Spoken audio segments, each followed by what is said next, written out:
welcome back. Today I wanted to do another of my books with the same title videos. This time, the title being, as you might have guessed from the title of my video, Girls Like Us.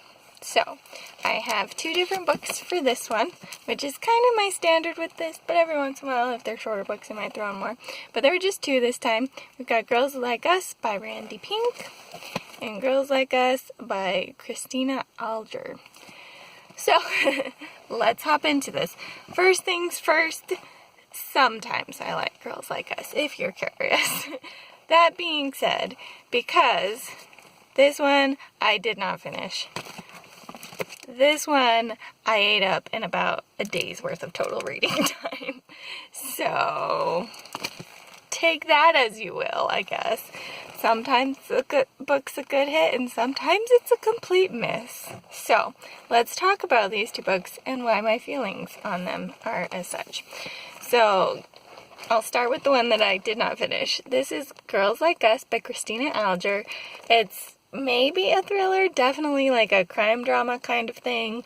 The main character was in like the FBI, her dad was a cop, she's going back to her hometown after her dad died, and then there's like murder mystery stuff going on. I only got through chapter 3, so I can't say entirely what the plot was about, but oh boy was I bored in this book. I just was not connecting with the character, I was not connecting with the setting, which was unfortunate because it sounded kind of cool to be like this sort of island vacation-y type space, but it wasn't doing it for me, and that happens sometimes. There are just books that don't always connect with you.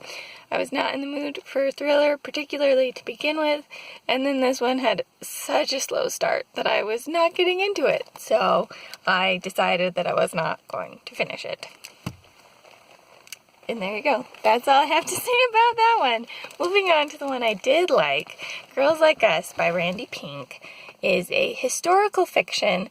It features black main characters. Overall, there's one white character who features in the story pretty heavily as well. And the general plot of this is that the girls are all dealing with teenage pregnancy. The two black girls that it starts with are sisters, so one of them is pregnant and one of them is not. And they're trying to figure out how to cope with that situation. One of the girls is like 14 and got raped and got pregnant, but she didn't realize exactly what was going on because she's a very sweet, innocent girl. So she didn't quite know what was going on, or that it was bad that it was happening kind of thing. Her dad's away a lot, traveling for work, so she's just home alone and gets taken advantage of. And then we also end up in this apartment complex where this lovely lady named Miss Pearline takes in girls who are pregnant and helps them come to full term with their babies, helps them take care of their babies to some degree, all that kind of a thing. So, this was amazing. I loved the historical aspect of it. It was a historical time period I'd never super considered. It was like 60s, 70s-ish, and I'd never thought about like the pregnancy aspects of it that were going on within the story during like that time period. It was really fascinating and I really enjoyed it. It does deal obviously with things like rape and stuff, so maybe some trigger warnings are warranted as well. But it's not like super graphic in any of that kind of stuff. It's mostly just like in passing, oh, this girl's uncle did this to her, versus like any description of it happening super much. Also, it deals with like abortion and things.